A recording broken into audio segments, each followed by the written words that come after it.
Voilà, on va parler de la crise de la zone euro, des indignés de la mondialisation. C'est un entretien exclusif réalisé par Jean-Rémy Baudot avec Yann Lemoynic et Isabelle Golintz. Joseph Stiglitz, bonjour, vous êtes prix Nobel d'économie 2001. Vous êtes en France et on est à quelques mois de l'élection présidentielle. On l'a vu à travers les primaires socialistes qui se sont déroulées encore ce week-end. Le mot démondialisation a été un mot qui est revenu largement à la une. Démondialisation, est-ce que vous avez le sentiment que c'est une solution? Selon moi, le problème de fond aujourd'hui n'est pas la mondialisation en elle-même, mais plutôt la manière dont la mondialisation a été menée. Regardez la situation des États-Unis. Même si nous n'avions pas eu de problèmes financiers, nos banques ont mal agi. La notion de dérégulation, penser que le marché se régule seul, qu'il gère lui-même ses risques avec efficacité, ces idées sont fausses. On l'a vu, mais ces idées se sont répandues d'un pays à l'autre. Reagan, Thatcher et ailleurs ici en Europe. C'est de là que le problème est venu. Quand je suis allé parler aux indignés de Madrid en juillet, je leur ai dit « Vous avez raison d'être indignés. Beaucoup d'entre vous ont travaillé dur, vous avez suivi les règles, vous avez travaillé dur à l'école et aujourd'hui, le chômage des jeunes dépasse les 40% en Espagne.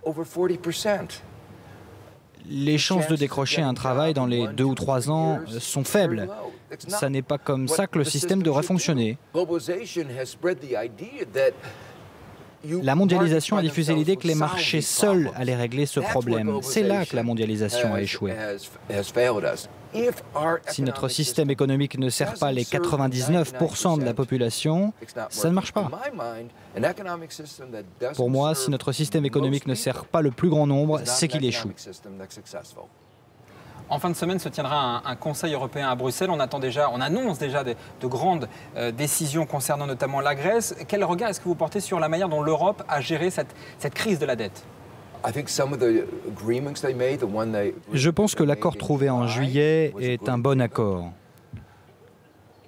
Le problème est que le rythme de l'économie n'a rien à voir avec le rythme de la politique.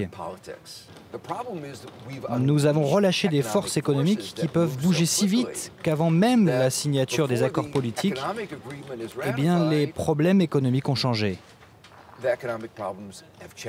On est vraiment au cœur d'une nouvelle récession. Pourtant, les réponses des politiques en Europe a été globalement plus et plus d'austérité. Est-ce que selon vous, il y a des alternatives à cette austérité? Tous les pays qui ont choisi l'austérité, la Grèce, l'Irlande, la Lettonie, le Portugal, tous ces pays ont sombré.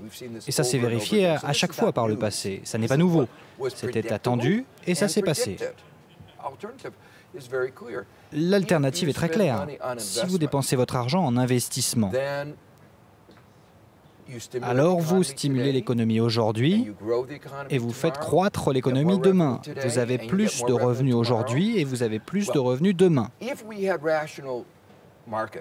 Si nous avions des marchés rationnels, ce dont je doute, si votre dette progresse mais que vos actifs augmentent encore plus, votre résultat fiscal s'améliore. Il ne faut pas juste regarder la dette, il faut aussi regarder les actifs que vous détenez. Si vous empruntez pour partir en vacances, vous allez mal. Si vous empruntez pour investir, vous allez bien. En Europe, la principale erreur est que certaines personnes veulent durcir les règles, c'est-à-dire durcir le traité de Maastricht. Et être de plus en plus dur sur les dépenses, être sûr que les pays faibles suivent ces règles. Et nous savons que c'est faux. En Europe, vous avez besoin d'un cadre budgétaire commun, vous devez partager. Il faut aller vers ce fonds européen de stabilité. Vous vous êtes déjà prononcé en faveur de la taxe Tobin, cette taxe sur les transactions financières. Dans le même temps, Wolfgang Schäuble, le ministre de l'économie allemand, dit que ça ne serait pas réaliste d'imaginer une taxe mondiale. Est-ce que malgré tout, si l'Europe était seule, ce serait une solution? Pour moi, la taxe Tobin est une réponse. Ce n'est pas la seule, mais l'Europe peut y aller sans les États-Unis. Si les activités risquées, la spéculation quittent votre région, peut-être est-ce mieux comme ça. Peut-être êtes-vous plus stable. Si les États-Unis veulent jouer comme au casino, et si quand le casino perd, ce sont les contribuables américains qui paient, c'est le problème de l'Amérique.